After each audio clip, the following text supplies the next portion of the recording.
Voilà, chers amis, on se retrouve donc pour la deuxième partie de cette interview.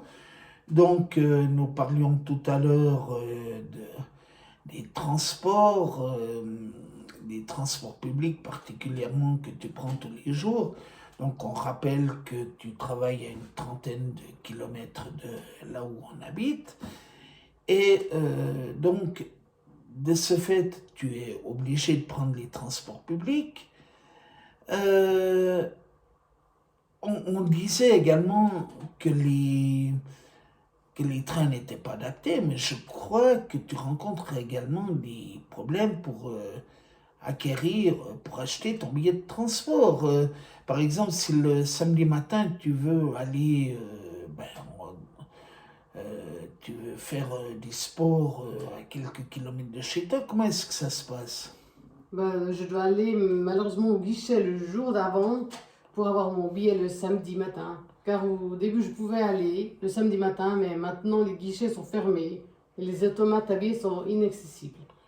Donc en somme, ce que tu nous dis là, c'est que pour tu peux pas dire le samedi matin, ah ben chic, il fait beau ce matin, je peux aller faire de la marche ou faire un tour en tandem, ou même si quelqu'un te contacte et te dit, ben on part faire je sais pas moi, on part faire une balade.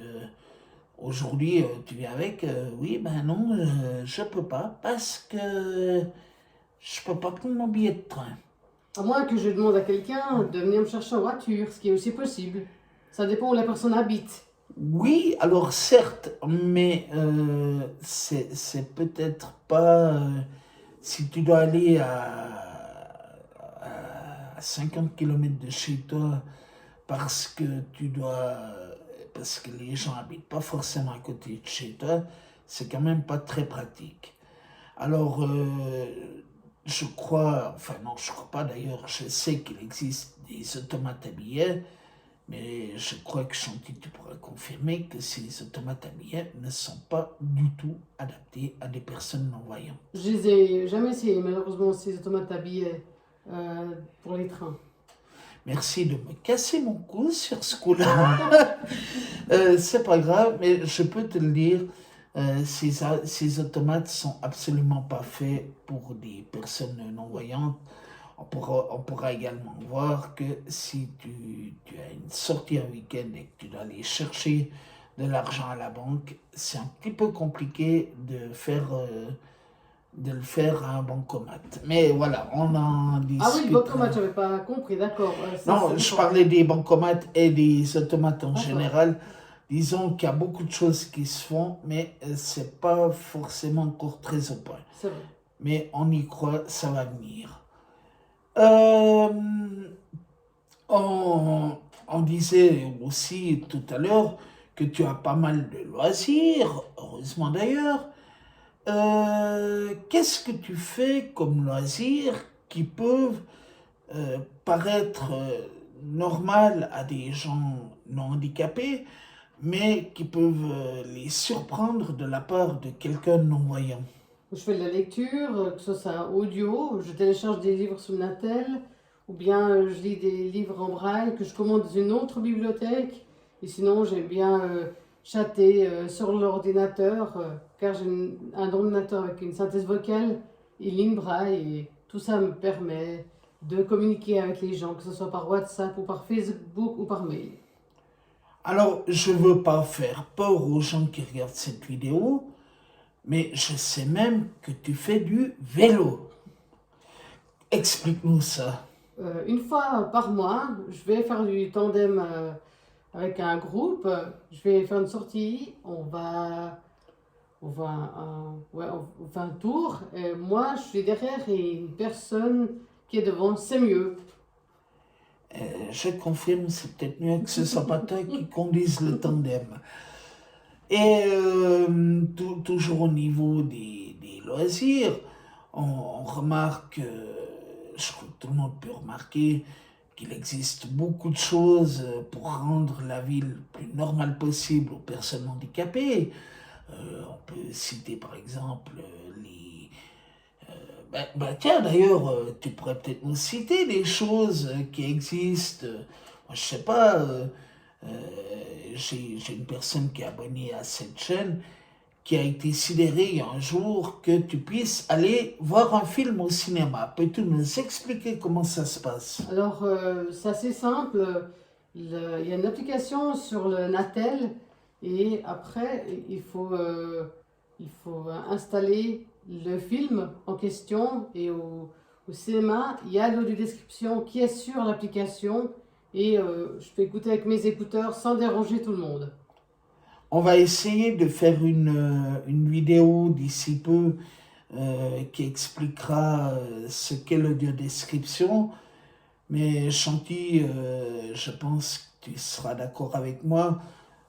J'ai coutume de dire que l'audiodescription, c'est l'équivalent du télétexte pour des gens voyants. C'est-à-dire que l'audiodescription, comme son nom l'indique, va vous décrire tout ce qui se passe à l'écran. Tu peux peut-être nous décrire, par exemple, une scène, je ne sais pas. Il ouvre la porte, un homme, cheveux, sel, poivre.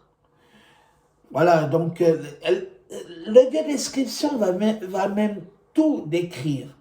Effectivement, elle va dire, voilà, c'est un homme blond qui ouvre la porte, il rentre dans une maison, ça va vraiment être très détaillé, mais on va essayer de vous faire une vidéo sous peu.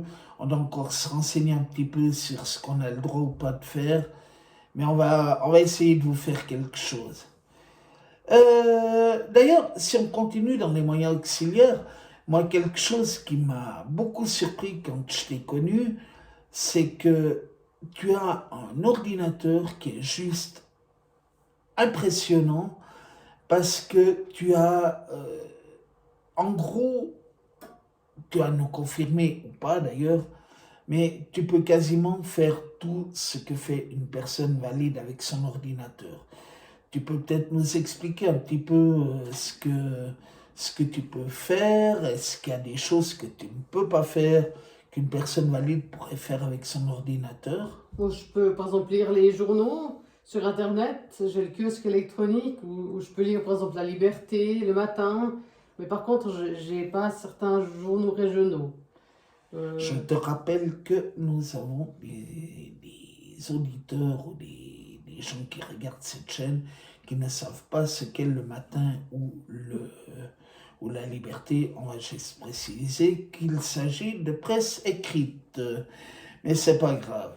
Et on est ravis, moi je trouve ça quand même assez génial qu'on trouve qu'il y ait des systèmes actuellement aussi perfectionnés qui permettent à Chanty. Vous allez voir, on va faire d'ailleurs une vidéo, on va essayer de vous présenter un petit peu ce qui existe, mais vous remarquerez qu'il existe un nombre incalculable de choses qui sont adaptées. Chanty, elle peut quasiment non, même pas quasiment d'ailleurs. Elle peut lire un courrier, je ne sais pas, un courrier des impôts ou quoi que ce soit, juste parce qu'elle a un scanner, elle a un... Alors, c'est des systèmes qui valent la peau des fesses et qui, heureusement, sont pris en charge par l'assurance invalidité en Suisse. Il faut savoir que Chanty, je crois que tu as changé d'ordinateur il y a un peu plus d'une année. Tu nous rappelais à peu près le prix de l'ordinateur. je crois que c'était 15 000, je ne sais plus exactement. Environ 15 000 francs, donc 13 ou 12 ou 13 000 euros. Voilà, je voulais vous le dire.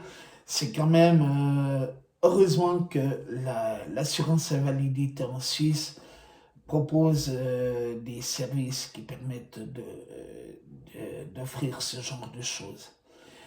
Alors, on en arrive au bout de cette interview maintenant. est-ce qu'il y a un message que tu aimerais faire passer aux gens qui regardent cette chaîne? Parce qu'on peut imaginer que le handicap fait peur. Quelqu'un qui ne connaît pas une personne non-voyante, ça peut lui faire peur, ou une personne handicapée en général. Si tu devais prouver aux gens qui ont peur, qui sont tort, qu'est-ce que tu aimerais leur dire? Moi, je peux leur dire, par exemple, pour le déplacement, si quelqu'un souhaite traverser la route, toujours aller lui parler et jamais le prendre par surprise. En effet, ça a pu te poser des problèmes. Moi, je me souviens d'une fois où où tu devais aller d'un point A à un point B et tu as failli te retrouver à 200 km de là où tu devais te rendre parce que la personne croyant bien faire t'a mis dans voulait te mettre dans un mauvais train. Mais heureusement, ça s'est bien fini. Voilà, est-ce que tu souhaiterais rajouter quelque chose? Non, j'ai plus rien à dire, si ce n'est que bonne lecture. Et donc, nous, on reste ouvert à toutes vos remarques, toutes vos critiques, dès le moment où elles sont constructives.